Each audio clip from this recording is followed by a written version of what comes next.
조갑제 TV 시청자 여러분 안녕하십니까? 2022년 9월 30일 밤 10시 30분입니다. 블라디미르 푸틴 대통령이 방금 가짜 주민투표를 끝낸 우크라이나 내 러시아 점령지 4개 지역 도네츠크, 루한스크, 헤르손, 자포리자주 병합을 공식 선언했습니다. 푸틴 대통령은 방금 크렘린궁에서 열린 합병 기념식에서 러시아의 4개 지역이 새로 생겼다면서 모든 수단을 동원하여 우리 땅을 지킬 것이라고 했습니다. 푸틴 대통령은 러시아를 비난하는 서방을 향해서는 미국은 일본에 2차례 핵무기를 사용하는 선례를 남겼다며 서방은 민주주의를 말할 자격이 없다고 했습니다. 이어서 주민투표를 통한 점령지의 합병 요청에 대하여 유엔 헌장에 보장된 자결권에 따른 것이라고 강변했습니다. 우크라이나에 대해서는 러시아는 소비에트 연방으로 돌아가려는 것이 아니다. 우리는 대화를 할 준비가 되어 있다. 즉각 군사 행동을 멈추고 협상 테이블로 돌아와야 한다고 했습니다. 지난 27일 우크라이나 내 4개 러시아 점령지에서는 영토의 러시아 편입을 묻는 닷새간의 주민투표가 이루어졌고 개표 결과 지역별로 87에서 99%의 찬성률로 영토 편입안이 가결되었습니다. 주민투표 최종 개표 결과 도네츠크 인민공화국은 99%, 루한스크 인민공화국은 98%, 자포리자주는 93%, 헤르손주는 87%가 러시아 연방으로 편입을 찬성했다고 합니다.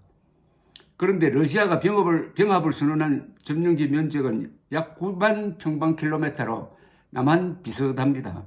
우크라이나 전체 영토 면적의 15% 정도입니다.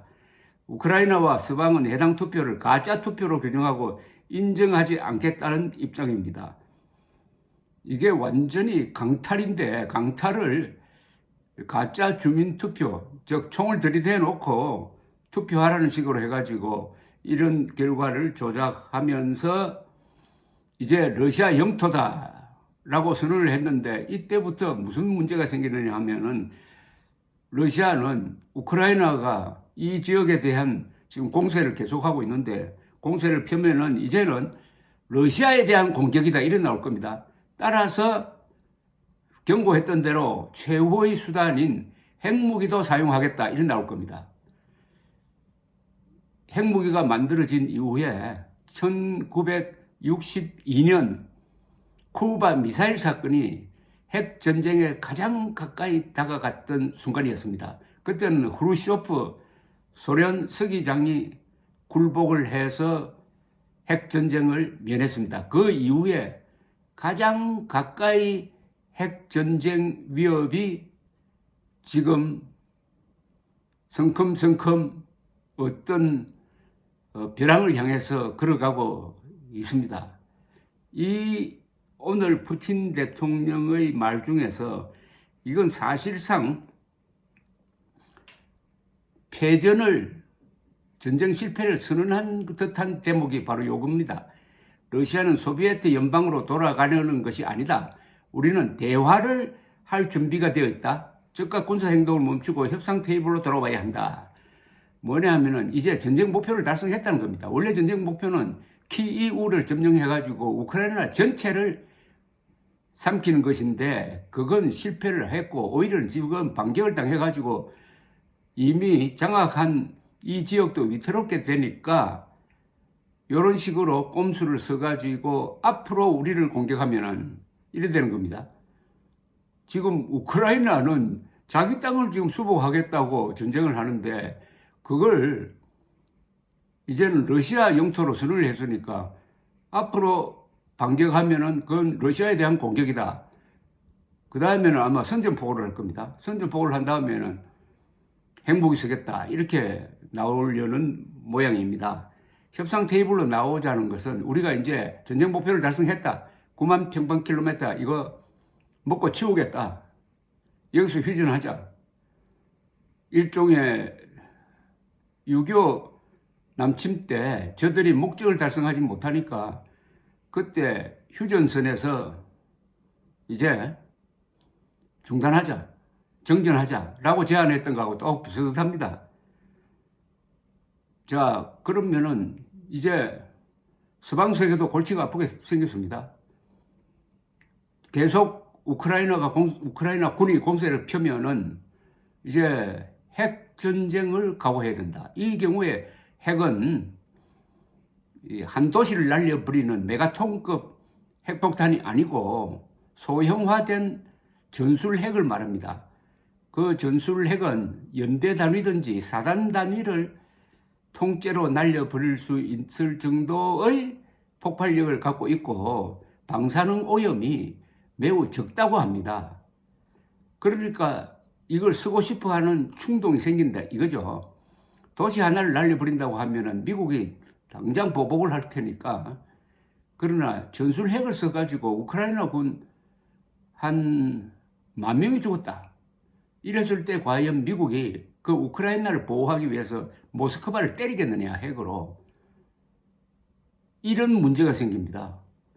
이게 보통 문제가 아닙니다. 지금 푸틴이 핵 전쟁을 걸고 도박에 나선 겁니다. 앞으로 이게 참 심각한 상황이 금년간에 조성될 겁니다. 그러면은 우크라이나 군이 지금 전선에서 더 진격을 하지 않을 가능성이 있을까요? 이게 또 문제입니다. 젤렌스키는 완전한 수복을 지금 목표로 하고 있고 완전한 수복이 가능하다고 봅니다. 잘 나가는 군대에 대해서 제동을 건다는 게 매우 어렵습니다. 미국도 지금 속으로는 적당히 협상을 해가지고 휴전하고 싶어 할지 모릅니다.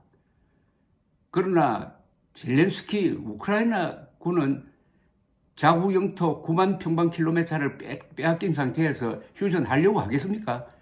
이렇게 되면은 우크라이나와 서방세계, 미국의 이해관계가 달라집니다. 왜냐? 핵전쟁을 각오할 것이냐 말 것이냐 이겁니다. 그러니까 푸틴도 이제 자기 정치 생명을 걸었습니다. 여기에 또 다른 변수는 있습니다. 부분 동원령을 발동을 해가지고 젊은 사람들을 막 징집을 하고 있습니다. 그러니까 수십만 명이 이미 러시아 젊은이들이 국경을 넘어서 저 조지아 또는 카자흐스탄, 핀란드 이쪽으로 탈출을 하고 있습니다. 이 탈출이 급속도로 확산돼 가지고 예컨대 수백만 명이 아니라 수천만 명이 탈출하면 어떻게 됩니까? 그러면은 체제가 무너져 버리는 거죠. 이게 푸틴의 또 다른 모험입니다. 푸틴은 지금 두 가지 모험을 하고 있습니다. 핵전쟁 모험, 또 하나는 자기의 정치 생명을 건 동원령이라는 모험을 하고 있습니다. 동원령이라는 모험은 자기의 정치 기반을 약화시킬 겁니다. 그러면 어느 쪽이 먼저 무너지느냐는 거죠.